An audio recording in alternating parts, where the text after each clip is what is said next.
Assalamualaikum warahmatullahi wabarakatuh. Di sini saya akan menjelaskan sedikit cerita tentang Maung Bodas. Prabu Dewata Prana Sri Baduga Maharaja atau yang populer disebut Prabu Siliwangi adalah raja Pajajaran yang sangat terkenal di tanah Pasundan. Konon ayah dari Pangeran Kian Santang itu memiliki kesaktian yang luar biasa. Bahkan sampai sekarang masih banyak yang mengaguminya. Sosok Prabu Siliwangi disebut-sebut memiliki pasukan yang tak sedikit. Tentaranya tidak hanya dari kalangan manusia tapi juga makhluk gaib. Salah satunya yang sering kali dikaitkan adalah Maung Bodas, sosok harimau putih dari bangsa jin yang konon adalah khodam sang Prabu.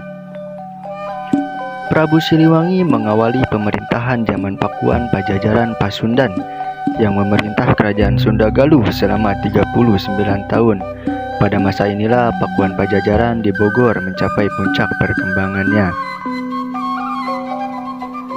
Dalam prasasti batu tulis diberitakan bahwa Sri Baduga dinobatkan 2 kali, yaitu yang pertama ketika Jayadewata menerima tahta kerajaan Galuh di Kawali Ciamis dari ayahnya Prabu Dewa Niskala putra Mahaprabu Niskala Wastu Kancana dari Permaisuri Mayangsari putri Prabu Bunisora.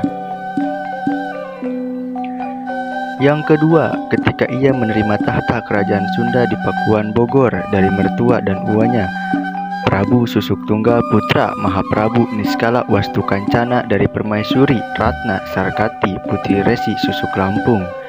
Dengan peristiwa ini ia menjadi penguasa kerajaan Sunda. Pajajaran merupakan kerajaan Hindu yang pernah menguasai tanah Sunda.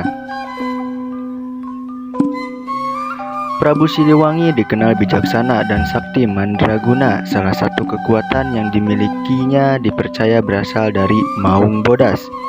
Maka tak heran jika banyak gambar maupun lukisan seekor macan putih yang selalu berada di sekitar Prabu Siliwangi.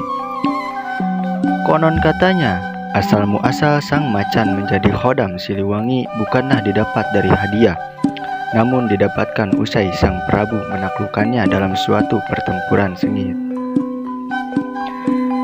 Diketahui, macan putih yang dimaksud ini adalah Raja Macan Putih bernama Maung Bodas dari dunia gaib yang memiliki ribuan tentara sejenisnya.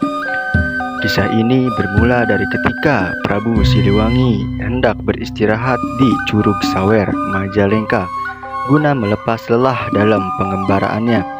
Tanpa disangka, sekawanan macan putih gaib menghadang langkah dan hendak menerkam sang Prabu. Namun, karena memang Raja Siliwangi itu dikenal sangat sakti mandraguna, tidak satupun sekawanan macan itu yang dapat melukainya. Akan tetapi sebaliknya, banyak dari kawanan macan gaib itu yang tersungkur dan terluka. Singkat cerita, sang raja dari kawanan macan putih tersebut maju dan terjadilah pertempuran sengit di antara keduanya. Lagi-lagi dengan kesaktiannya, Prabu Siliwangi berhasil mengalahkan sang raja gaib macan putih. Sejak saat itulah Raja Macan Putih dan seluruh pasukannya mengabdikan diri dan bersedia membantu Prabu Siliwangi selaku penguasa tanah Pasundan dengan taruhan nyawanya. Mungkin hanya sekilas yang bisa saya jelaskan.